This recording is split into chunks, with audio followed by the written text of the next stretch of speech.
Was that Art Deco, say, I right? might Is have that what they to- call it? No, I'll bring The it Lafayette aside. Theater?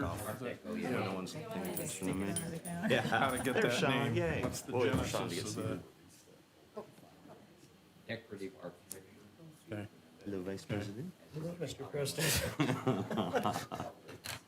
All right. We'll call to order the Lafayette Historic Preservation Commission, June 22nd, 2026 meeting. Looks like we have a full house here, so first thing on the agenda is the minutes from the May 18th meeting. Have any comments or motions to approve? Hold on. Yes. See the attendance here. Is it up high enough? Oh, You want the attendance for last month's meeting? yeah, I just making sure.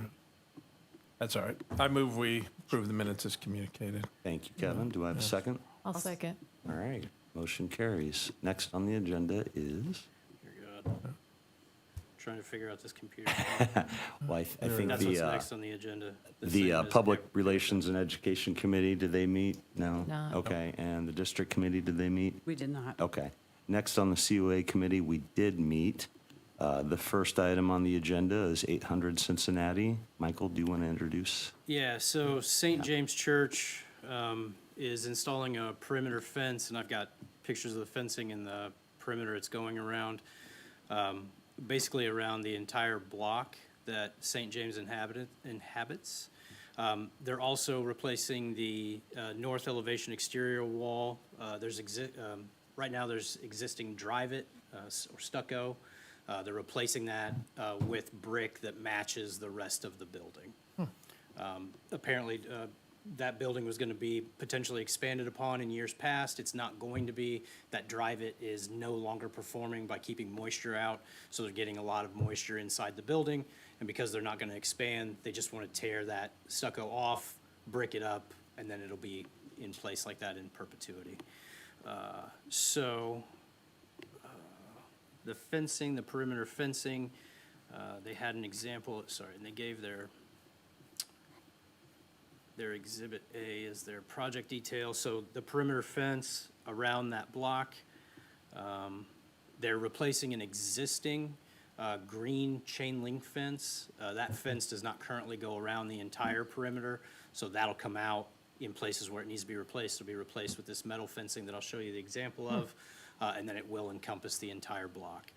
The two biggest things from the meeting last week, this is different sizes and heights of this metal picket fence, just depending on where it's going to be used. Shorter fence will be used on the interior of the block, around playgrounds. Taller fence will be used on the exterior. And there will be some gates. So these were the biggest questions. So last week you guys can see that all right? Mm-hmm. High enough? All right. So last week, the two biggest things were, if you look in the top right corner, 9th Street, that up there, the fencing was going around that existing building. There were questions about why we would need to go around the building when we could just use the building essentially as fencing because of the way it sat. So they adjusted that. They brought the fencing down. It'll run up to that corner. The building is there in place. They'll pick up the fencing on the other side and continue. There also was a question there about why the fencing was not going to be with a gate in that parking lot there to the north side, how it dips down. That is because the foundation rents a building there further north, and that's where they park for the foundation, so they wanted to leave that, or that's where they park for that building that they lease, so they wanted to leave that open so that they can get in and out of there without having to activate a gate. The other questions too were where gate locations would be. So if you can see that, the green marks are, there looks to be 1, 2, 3, 4, 5 gates that'll be installed. They were automatic gates, one sliding, or one that opens and 2 sliding, I think. Maybe 3, 4. And then the smaller sliding. gates between the house, I think, are like pedestrian. Pedestrian gates, Yeah, yeah, sorry, gates. yep. And then they've marked also in the blue where the existing fence is, but will be replaced with the new fence. outside of gates, gate locations, and various heights, the materials were acceptable. They just wanted an updated sheet to kind of show where the gates would go, and then to redraw their map to make it so that building was kind of the corner of that, fencing go up to that, and then pick up on the other side. So those adjustments were made. And I think the gates, the non-pedestrian, are really similar to the panels shown. Yeah, Couple exact slides same up, panels they is really what they don't look said, much yeah. different, so. And because they're gonna slide, and they'll be automatic, they don't require any additional hardware to lock or anything. They're locked by a mechanism when they're closed, so. Great, thank you. Dan, do you have anything to add? In that I'm a member at St. James, I guess I'm recusing myself on this. I will make sure, though, that the man gates that they have between the school and coming out of the church office, those need to have panic hardware, because we can't have people locked into the, so I'll be communicating some of that to them, but yeah, as far as historic preservation issues, I'll not comment. That was one of my questions. Another question, is this supposed to be purely decorative, or is there actually, it'll close off parking lots from people being able to It's park? for so if security. Security? Yep. Yeah, okay. And I think that's why you'll see in the example of the fencing, some of that fencing is 7 feet tall. Okay. So then, in addition, this is the building face with the drive-it on it. That whole face will be removed. And then if you kind of see to the right and the brick column to the left, that's the brick that'll go into place that'll match the existing brick on the church. So the materials were essentially approved. The project was, everything fits within the parameters of what we're trying to accomplish. Is the petitioner here to say anything else? No, think they anybody's didn't, here. no. Okay. When they updated the sheet, I told them I could walk through really the gates and locations, and the change in yeah. the northeast corner were the two biggest changes. And I think wherever there's existing fence, they're replacing it in pretty much the same location, right? Yeah, I think Okay. exact same location. Any questions from the commission or comments? Okay. All right, do we hear a motion? I'll make a motion. All right, do I have a second? All right, 2 motions to approve. All those in favor say aye. Aye. All those opposed? Motion carries. Great. Next on the agenda that I don't have a paper copy of. It's the exterior renovation of Lafayette Theater.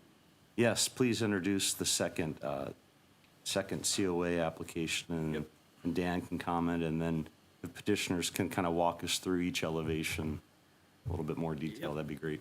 So 600 Main Street, this is the exterior renovation of the Lafayette Theater. Cordigan Clark is here, and the city of Lafayette are the petitioners. I'm going to walk through some of the concerns or conversation points that we had on Wednesday, and then if you want Cordigan Clark to elaborate on some of the changes, I think they'll be happy to do so. Essentially, when I get to it, because it's a fairly sizable application. All right, so the first elevation here is the front of the theater. Some of the proposed changes, okay, all right. Eventually, I'm gonna figure this out. Oh, that's great. Right about the time we disband. I'll figure it out. So some of the proposed changes here to the exterior mostly revolved around lighting. There was some tuck pointing to the building that was done, which is considered maintenance. The Lafayette sign and how it was going to be replaced, the old neon gas tubing versus updated tubing lights, but I think LED is what we came in on, but it'll maintain that same tubing style that the old neon exhibited in the past.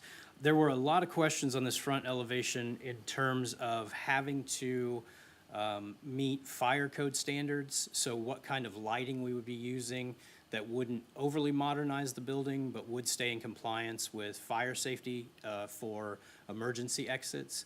I'll show you on a couple of the other pages. They did provide a lighting spec sheet. The lights over the 2 far doors on essentially the front columns, the furthest ones out, those will be as minimal as possible, as thin as possible, that will allow to indicate emergency exits. I think we talked about them only being lit when the building was being used. And then also projecting a beam down, straight down the width of that light signage that would just indicate on the ground that that was an emergency exit. So it won't be flooding the front of the building with light that would not have been original to the building.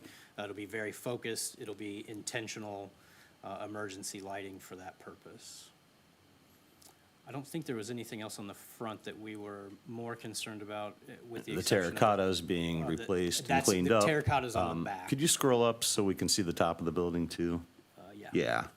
I mean, some of the parapet, right, is that being dealt with at all? I mean, there's kind of a whole scope of cleaning up what's there, keeping it in kind. There's really not a lot of new things I happening think here there's a other metal than, cap on it now that once Yeah. being replaced and removed, there might be some limestone hard Yeah. rock up there. Yeah. I think they'll probably speak to that. Yep. Okay. I think that was on the side elevation as well, and the terracotta was across the back, I believe. okay. So, I also want to say as well that Indiana Landmarks holds a covenant over this building.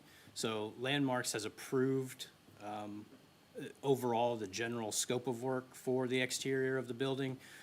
They have sort of left up to conversation this committee's choice of fixture and how we sort of want to navigate that.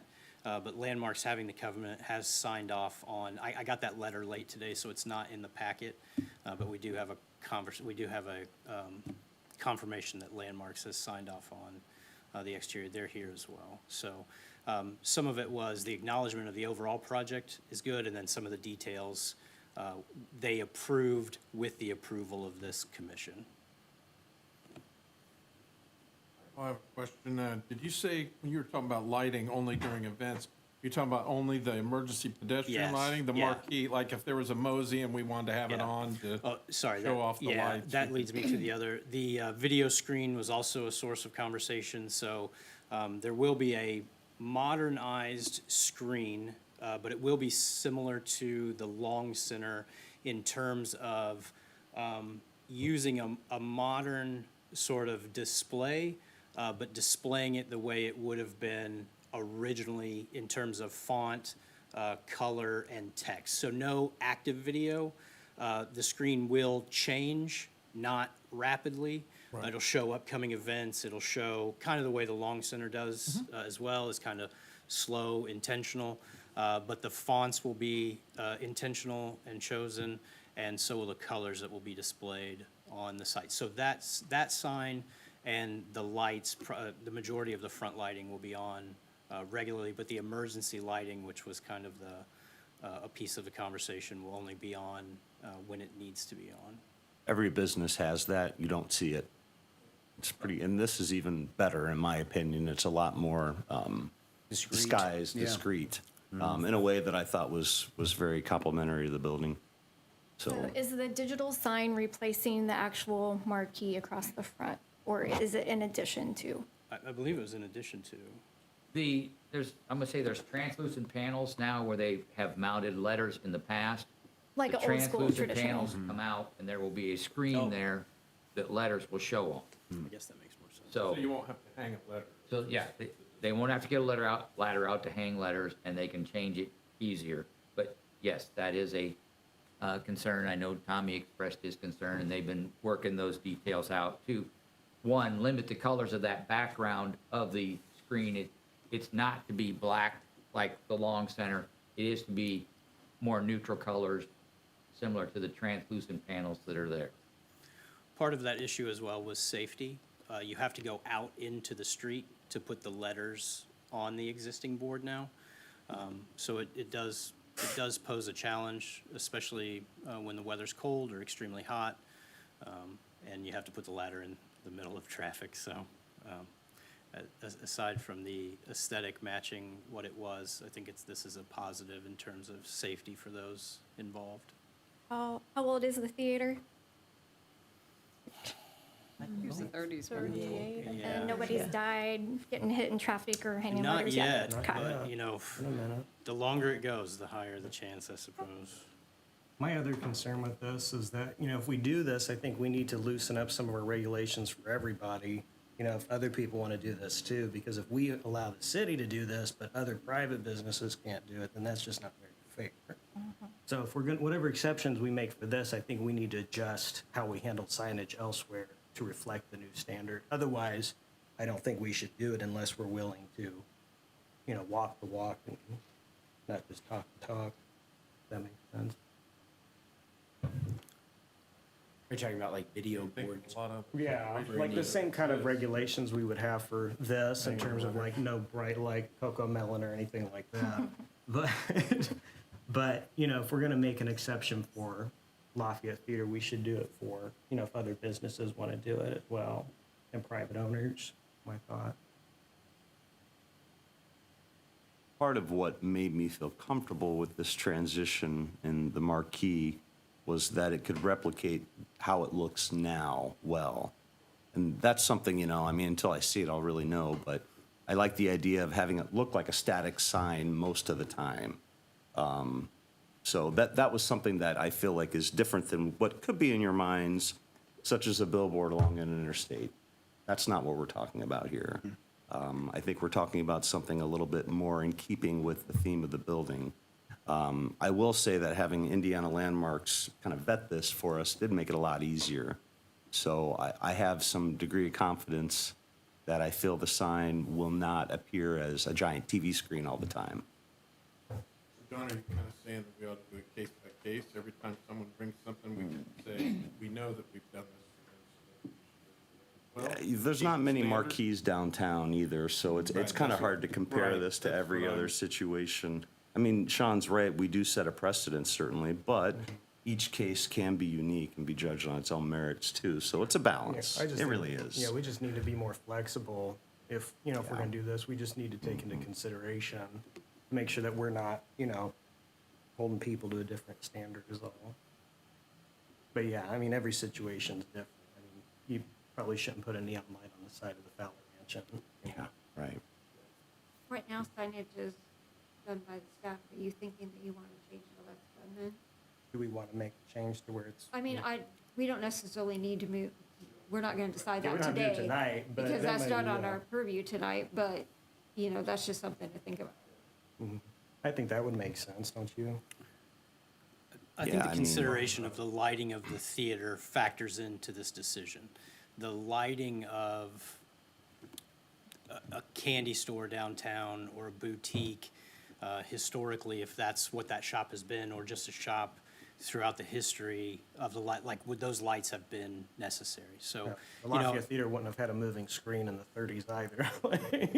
true. Maybe we can see how it goes and then So, tackle it. I mean, I guess I want to say too, that I think we do handle every case on a case-by-case basis, and we don't set precedent. And I think if you look over the approval of the C of As over the last year and a half, you'll see that they are case by case. And we've done a lot of windows, and I think we've made a lot of concession to replacing existing, you know, performing maintenance, or the allowing of, you know, metal clad or full wood replacements. So I do think we do a good job of that. I think it's just something to be mindful of and to continue. So we can always take a look, especially over the winter when we're a little bit slower, we can always take a look at our signage and guidelines and make decisions there. Do we have any examples of what it's going to look like? Because this drawing is really just confusing and not realistic to me. So I would like to see examples of what it potentially will look like versus this drawing, Yeah. personally. Yeah, and I think as it gets closer to implementation, right now, this is the overview for the external kind of, this is what's going to happen. Right. The specifics of how that will happen will come down to staff and potentially commission approval. So when we actually get into what lights will go, what color palette, what the foot candles and flooding, you know, like all of that can be reviewed by commission if we deem necessary. So the marquee is staying the same, but just updating the lighting And And then then adding put- the two. Structure. Okay, Yep. okay. Yeah, no structural changes in this plan, and then updating the actual marquee panels. Okay. But updating them, modernizing them with the intention of them reflecting what they were. Okay. Michael, do you think since the city of Lafayette's petitioner, I should recuse on this one, or No. I don't have any ownership? I So mean, representing the city council, we'd like to hear what you have to say too. yeah, I'm just, Please tell us. somebody No, I didn't want it. think it's appropriate. Okay. So I'm going to slide up to this other elevation here. This is the side of the building. So if you look kind of at the top, there is metal up there now. The belief is that there's limestone underneath. They hope that when they get up and redo the roof and are working on that, that as they pull that metal away, that the limestone is underneath, is in good shape, can be rehabbed, and that's what will replace the metal trim that's up there now. So the building will look more closer to its original design further as we get further into this than it does now. You guys will have to, I forget, let's see, where were we? We were replacing doors. So down here where these doors are, if you look at the middle door, there's a light fixture over the top of that, and then the door to the right. The light over the middle door is getting rehabbed, I believe, and then the one to the right the intention is to find a match for that light. The light on the middle door is maybe not original, but is older and should be kept in its integrity. So the door on the far right will be matched. Isn't that a marquee on the far right? I don't think that's a door, right? The far Oh, right sorry, is- sorry, yes, is the sign- marquee, yeah, yeah, sorry. signboard. So The there are light over two- the signboard. Two door openings. Not a One door, is, yeah. one is existing now, correct? It's been a long day. And the other one is not? Yes. 317 exists, and 36, the other door is the one, is this, Correct. Yeah. 317 is the pair of doors that's there today. Right. It's primarily used for load in and load out where the tour buses will sit periodically. That pair of doors is 5 feet wide, so neither leaf is wide enough for ADA compliant access. On the inside, the theater is changing in a way that makes those doors unusable.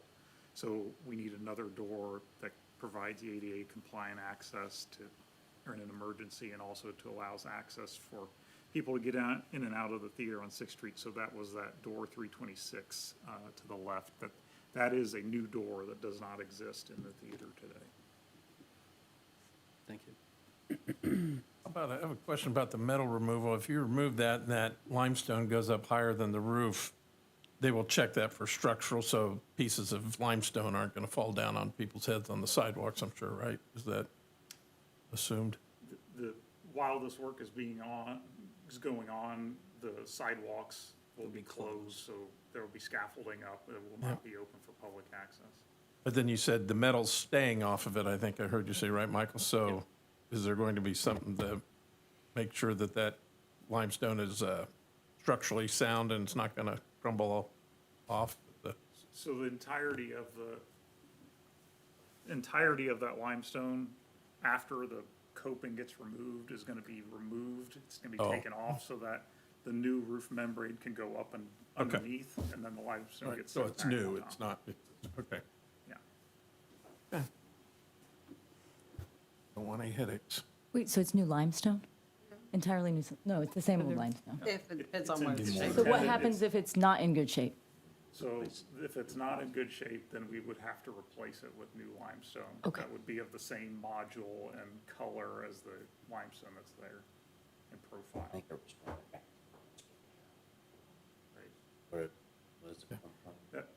That's the intent, so. Yeah, it's one of those things that, nobody knows really what's the condition of what's underneath the coping today until we start taking it off, but, we've got a plan A, which is to reuse what's there, and a plan B that if it's not good, replace it with new limestone, so. If you want to stay up here, I'll let you talk about the back elevation, just because of the doors, and then Sure. you want to talk a little bit about the mural that Yeah. exists in between them. So on the alley elevation, there's a few things that are happening. So on the right-hand side of your view, there's a set of doors that goes into the theater, and it's an emergency exit and also an exit that goes onto the stage, like kind of backstage. Because of the way the interior is being reconfigured, all of those access points are no longer valid. That ramp was very steep, not compliant. So we're really just deactivating those doors, bricking them over. However, we will inset the brick about a half an inch from the brick main edge of the brick that faces into the alley, so that it's obvious that there used to be an opening there, so that history isn't lost. In the center, kind of the same situation where you see a set of doors, or what used to be a set of doors underneath a brick arch. We're gonna do the same thing to those, infill it with brick, but set that brick in a half inch. And we're gonna preserve that brick arch above, that's there today, so that history of the building remains captured. We're adding 2 openings on the alley side for access. There's a swinging door, note 326, that would be a new opening, and then a overhead coiling door, note 334, that would be a new opening, and both of those are direct access onto the stage. The alley's sloped up and it provides level access with the stage that they've never had before, which is a big enhancement to have this alley entrance. The figuring out, we could have a long meeting talking about the levels in this theater and the challenges with rectifying them, but the alley does slope up quite severely from the west side of the building to the east, and we're trying to use that to our advantage. And we're also reconstructing the alley so that there'll be kind of a flat spot where those doors are accessed, so that people can bring stuff straight in onto the stage. There's nothing on the Force side, right?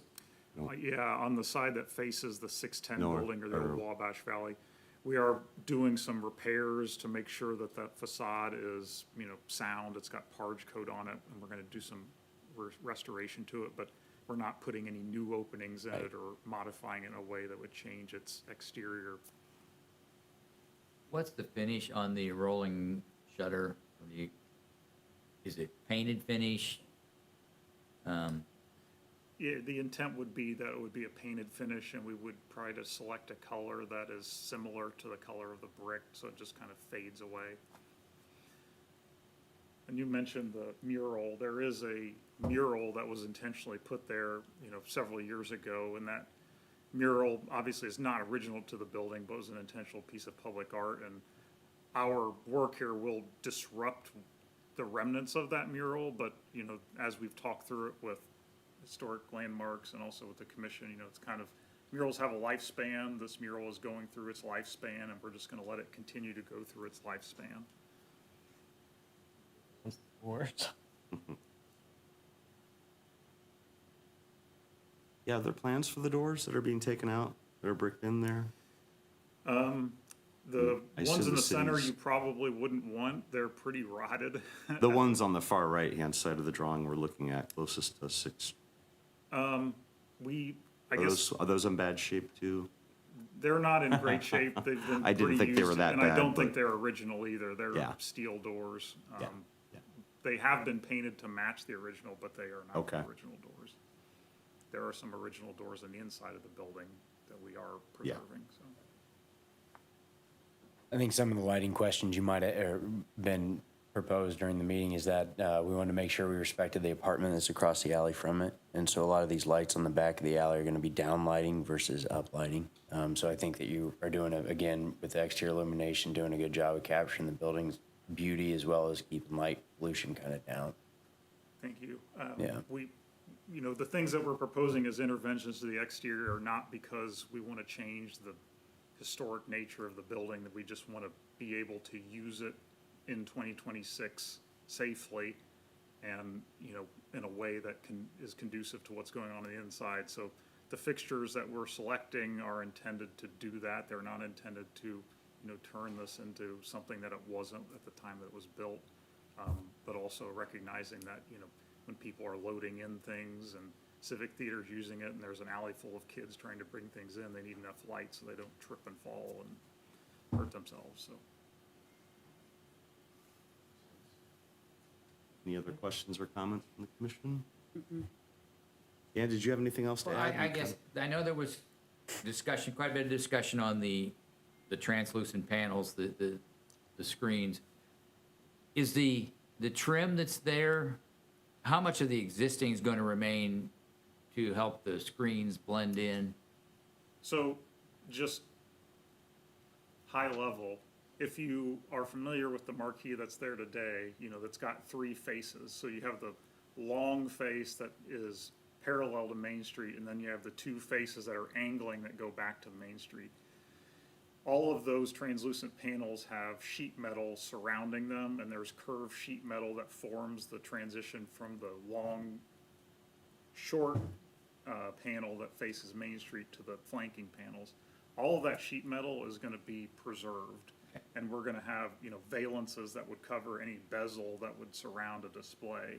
So from the purposes of anything that's not a translucent panel with letters on it, it's going to be the way it is now. So it's not going to be a curving screen that wraps around or anything like that. It'll have, display facing Main Street, and then two that are at the 45s that are identical to each other, and they'll all have the sheet metal around them that'll be the same color as it is now. We've even had, discussions to the extent of, those letters, they sit on rails, right? So that they're physically held up there by gravity, and they have little mechanisms that sit on the rails. The intent of the display is that the rails would be shown too with the letters. So really trying to, do as much as Lines we. be in the screen too. Right, exactly.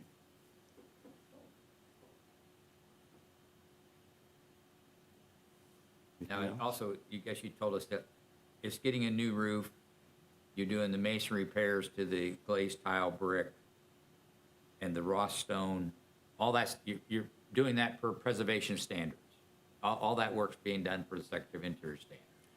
Yes, and Yeah. it's recognized that as the construction happens, there's gonna be actual physical materials that are gonna have to be approved, during that time, so, yes. But again, just where your specifications are that the contractors to do it for the Secretary of Interior standards, match your mortar Yes. color, and you told us all that, and it's probably in your 100-page document, I haven't read all the notes yet, so. We try to confuse people by just putting, so much Well, information. it's the contractor's job to read them, and we just look at I just look at the pictures. There's lots of mock-ups that are required, so there'll be lots of things that are reviewed for appropriateness. Thank you, Dan, for verifying that. It's good to have it on the record. Anybody else have any other questions? Maybe? I don't know if anybody. Okay. Do you have anything else to add as petitioners? You've kind of covered all the elevations for it. I don't think so. Okay. Great, thanks. Do I have a motion? Yeah. Oh, there are okay. people. Okay, I thought we did it at the end of the meeting. It's on the. We did before the vote. Okay. All right, so do we have any public comment? Thank you, Sean.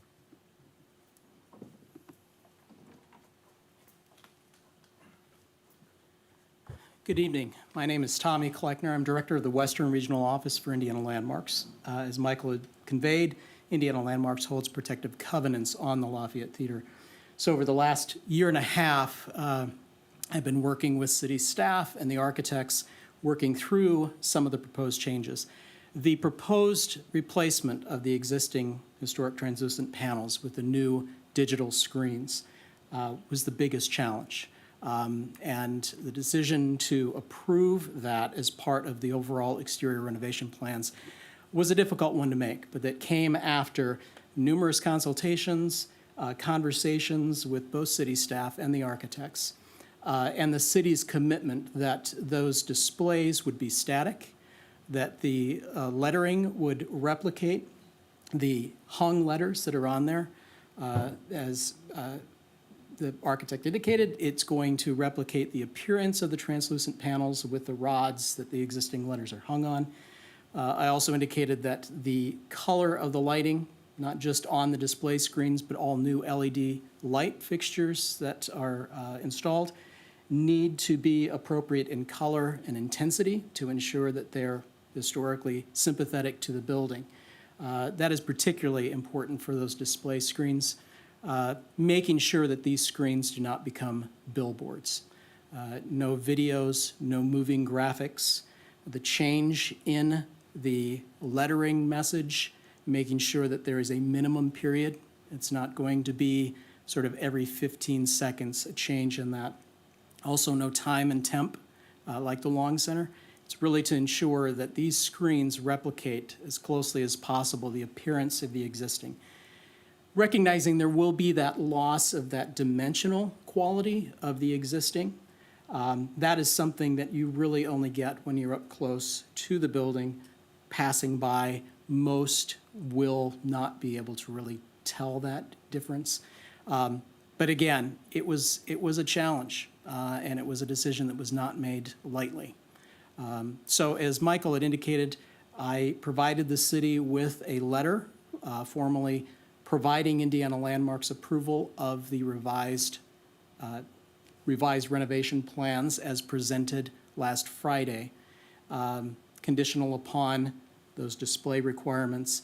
Also, any material or light fixtures that have not been selected yet, a review of those, working with city staff to make those selections that are going to be sympathetic to the building. Thank you. Thank you, Tommy.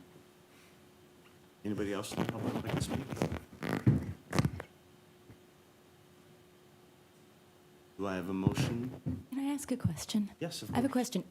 So, assuming, I don't know much about electronics, but everything you say that is, it has to be this way, no moving, no, it's not going to be a billboard.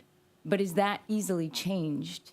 Like, what makes it so simple? Is that a decision made by the people controlling how it's moving with its, do you understand what I'm saying? Like, how it's What are the displaying. capabilities Yeah, of what are the- the ultimate capabilities of this?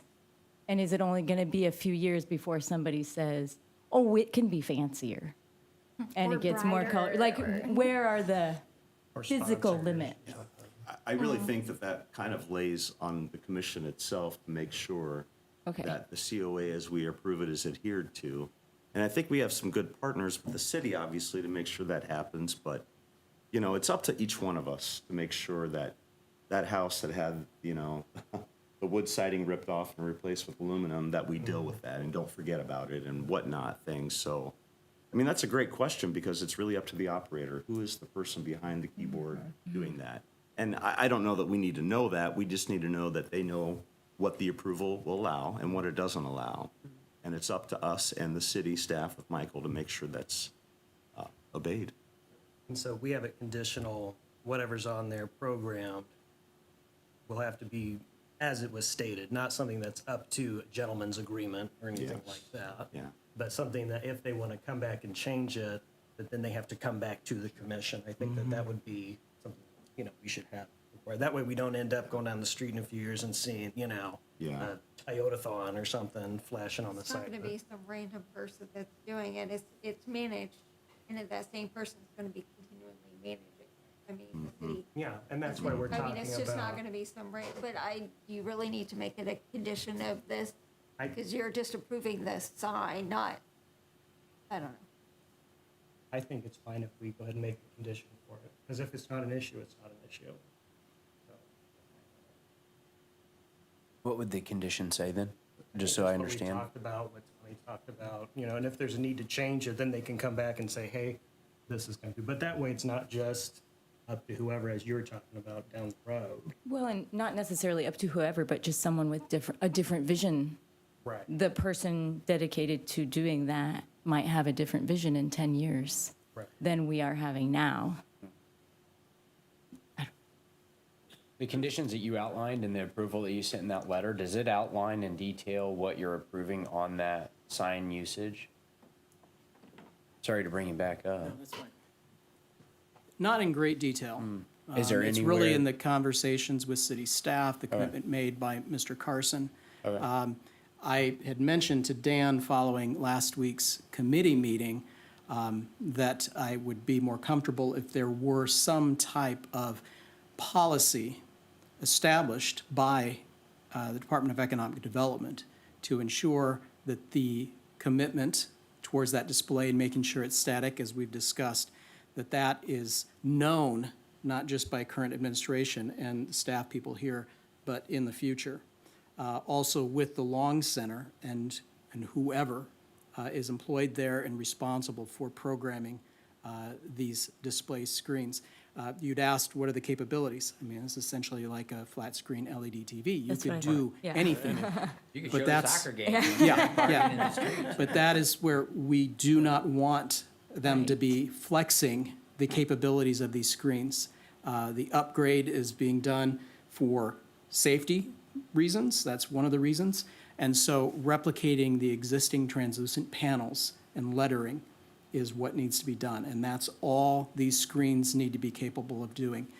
There are different background colors. It's not just sort of that warm, sort of creamy color of the bakelite. I realize there are some additional background colors. Those would be allowed. But they would, Certainly if there's more these screens will be lit at all times as well to ensure, again, that the appearance replicates the existing. Because even when these translucent sign boards are not lit, they still appear light in color. And so it's light with black or red lettering. Black and red is the only lettering color that is to be used. And so these panels will be lit at all times, barring, I guess, power outage. And so that they continue to appear as the existing translucent panels. So this was, again, all discussed. It's part of the approval I've given in terms of what has been brought forward in the revised renovation plans. So do you want us to have a policy that that the staff and the owners puts together? Because we can't make the policy. No. I think if the city is willing, that's something that can be developed, the details of that. I mean, I think the general understanding, the city is there and that commitment was made. I will say that in my letter approving this, I did indicate that Indiana Landmark supports the Historic Preservation Commission and any additional conditions it may place upon its approval of the COA should you approve this. So our approval was conditioned upon several of these. Certainly, if the commission wishes to make its approval conditional upon those as well, Indiana Landmark supports that. Well, then why don't we just have, because we can't put a policy together as a commission, why don't we just have policy on what go on the screen established, signed off by Indiana Landmarks, and just use that as part of a condition of approval? Yeah. That way we don't I mean, have I think the to, C of A in this public record, or public meeting with record is saying we're committing to doing it as they say. Yeah, I think the point is to get it in writing so that as people that aren't here tonight, Right. down the road, will Sure. understand and follow what we wanted to establish here. or do we want to just make that a condition, then a policy created by staff, signed off by Indiana Landmarks to use moving forward? For the group of- Yeah, because Yeah. would that be a signage approval? By staff? It would be a signage approval. The only other thing I would say, and I think it can go either way, it's fine. I think because we are a CLG, and as long as we maintain our CLG status, right, and we can continue to have this commission, we are essentially saying that any city-owned building would adhere to any standards set forth by the commission or by the Secretary of the Interior standards. Like, we have to live up to that standard. I think that blanket coverage probably does it, especially with the approved C of A. I think creating the policy is fine also, like the other half of it, but I think being a fully functioning and operating CLG kind of encompasses that we're saying that this commission is here to hold everyone to a standard, including the city, and so the city would have to continue in perpetuity to that standard, especially if we were to continue to maintain our CLG and have a Historic Preservation Commission. So I think either way is fine. I think we kind of have that built in, but we can also create a policy, I think, just as well. Yeah, well, any other discussion? Have a motion with the condition? With the policy With the policy condition? con- Do we have I'll any let you other word public it. comment? Yes, any other public comment? That was a fast public comment. That works. Okay. Sean, I make a motion. Can I confirm what the motion is? The motion is to approve what is presented with the creation of a policy as to what goes on the screen, signed off by Indiana Landmarks, created by staff. And by staff. And by Okay, staff, So staff will be doing the signage request. Yes. I'll second the motion. Okay. All right, all those in favor say aye. Aye. All those opposed? Nay. Okay. We have one against and 1, 2, 3, 4, 5, 6, 7, 8, 4. I've never had to count. And strictly just because of the marquee, like, that That's was. completely fine. That's- Motion passes. Nay. Dissenting. Great, thank you very much. Next on the agenda, we have the staff report. Yep, so virtual camp is tomorrow and Wednesday from 1 to 4. I didn't get a final count as to who signed up. I'm hoping the majority of us did. Yep. They do a playback, right? So if you registered for it, registered. you get the playback. So did you register for Yes. it? Okay, then you have 60 days, I think, to watch them. So we were encouraging registration. Just, most of this is, number one, we need continuing ed for the commission.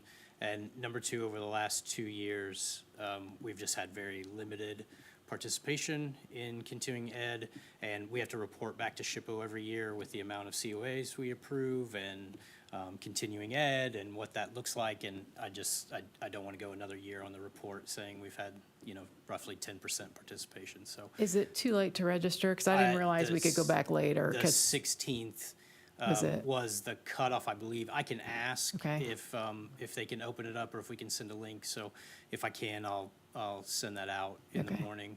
If I have 60 days to do it, email me too, because I knew I had plans the next 2 days during that time, so I didn't. Yeah, I think it did say it would play back, but I just wanted to Right, confirm. I didn't know if it counted. Yep. Once we participated, will you automatically be notified, or do we need to provide? I think she'll probably send out, or if I ask, I will probably also ask her tomorrow who signed up, just so I have that count, because I have to do that report. So as long as you registered, I just need to capture that. I think that's really all. Let them know, because I know a couple of years ago, I did continuing education, and they never told John, and I said, oh, yeah, I did it. He goes, yeah, I remember you did. So to that end as well, tomorrow and Wednesday is the virtual from 1 to 4. There are 2 different sessions tomorrow from between 1 and 4, and then 2 different sessions on Wednesday from 1 to 4. And then Preserving Historic Places will take place in Franklin this year. In-person camp will be the day before. I believe that's September 29th. 30th, anyhow. I'll remind everyone again. But that'll be in person in Franklin. We are applying for 2 scholarships. We also encourage you to attend in person if you can. Those you can attend individual sessions. I'll send the conference itinerary out here shortly. Do they have an itinerary already? They've got a September? schedule, yeah, so it just came out last week. And probably ahead of July's meeting, I'll give a reminder and registration and all of that. So that's a good one. If you guys wanted to carpool, you can go down for 1 or 2 sessions. You can catch a morning. That counts as your 2 sessions, 1 or 2 sessions continuing ed, and you can always come back, hang out and do a couple tours in Franklin if you want. So that's the end of September, the first couple days of October. It looks like we will meet again next month. St. James is demolishing a structure on site, an old boiler room that's no longer being used. And we have a nomination of Bethel AME for national, or for historic landmark. Well, Bethel AME is already a protected district. The local historic. Yes. They are nominating it on the, For the National Register. Oh, okay. district, but not the national. Anyway, they sent me all the documentation. so- Yeah, we might just need to pen a Sorry, letter of historic. support or something like that, I'm thinking. Yeah, right? maybe. Yeah, Okay. so I'll have to go through the process. So, but it looks like we'll meet for St. James anyway, unless I wanted to talk to you about the wall. But we can talk about that. Okay, likely we'll be meeting next month here. Yeah, well, so let me back up. If we don't have to handle the nomination, if we just need a letter of support, and if St. James, if that structure is obscured by an existing wall that won't be torn down, and we don't need to meet about that, we still will hold our July meeting so that we can meet at the Han Museum to go over and tour that property in lieu of this meeting. Same night, same time. You already have it on your calendars. We'll be at the Han. We'll provide dinner. They'll give us a tour of the Han Museum. They'll do an overview of some restorative art pieces and how they do that. And then they'll lay out their plan for the carriage house and for the campus as a whole with some funds that they're applying for as well. Would So, that count as continuing education? yes, that one will also. Because we would cancel our meeting and do We that would in cancel lieu the of. meeting, yeah, Okay. in lieu of the meeting. Public's not going to show up at the Han Mansion. Public with is not us. going to show up at the house. We do have some media here. I just want to be clear about that. Dave might want to buy it. Not free dinner for 27th. everybody. So if someone doesn't do this workshop, they can simply go to the July meeting, and this would count as. I would say both would be encouraged. But required is the question. Would that be sufficient? Won't violate any open door policy. No, no. We all need to get a couple credits, right? This will just be one credit. Yeah, So it would help. yep. Are we allowed a +1 for the Han Museum, or is it strictly just, Let me check with them to see like what kind of size. I mean, if we all show up, so 9, 10, if Dan comes, so I'm sure they can handle a group bigger than 10, up to 15 or 20, so I'm not sure it would be a problem. But let me just double check and make sure that they're good.